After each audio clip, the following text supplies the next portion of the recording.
काहे न गुस्साई हम न जानतानी। भोरे भोरे काहे खिसिया रही हो, चैत में हंसुआ देखा रही हो।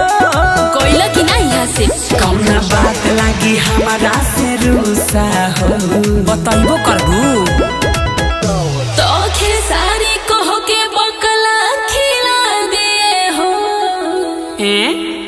अरे ऊपर से पेट गड़बड़ा दे हो।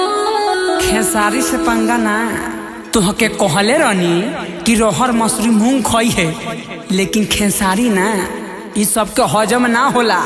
खेसारी खइलू नु तो भुगता। आज चल गया पता कितना झूठा हो, तुम प्रेम नहीं साला कूता हो।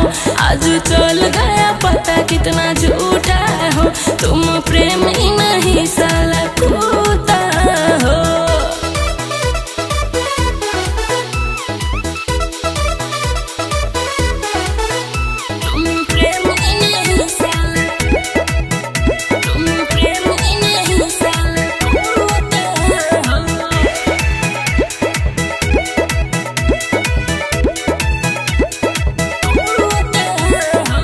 ऐसे गरियाव जनी लो भर के अपना साजी के ओय हो खियाइब तोहे चखना। देखत रहसुआ घोप दे तो तोहर करनी देखी अच्छा न हमरा लागतावे हो।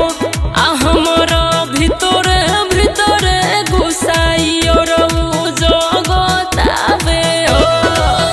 काहे दूसरा के कहला पगुसा हो, बोलबो करबू तो खेसारी कहो के बकला खिला दिए हो।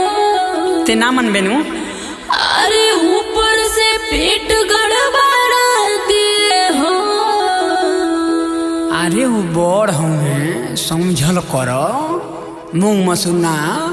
आज चल गया पता कितना झूठा हो, तुम प्रेम नहीं साला कूता हो। आज चल गया पता कितना झूठा हो, तुम प्रेम नहीं साला कूता हो।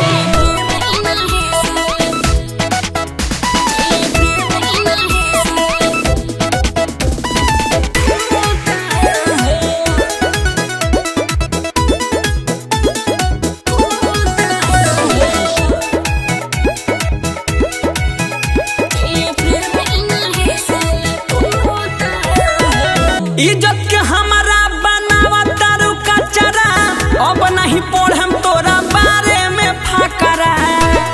केहू से शिकायत अब ना करे तो हमरे टारगेट को के दहिया गलावता रहो। तो अपन बानर वाला आदत ना सुधरता रहो। का सारा विश्वासी तोरा के छूता है। तो खेसारी कहो के बकला खिला दिए हो। अरे ऊपर से पेट गड़बड़ा दिए हो। हाँ खेसारी खा के तेहू डूबल नाम उगा ले। आज चल गया पता कितना झूठा हो, तुम प्रेम नहीं साला कूता हो। आज चल गया पता कितना झूठा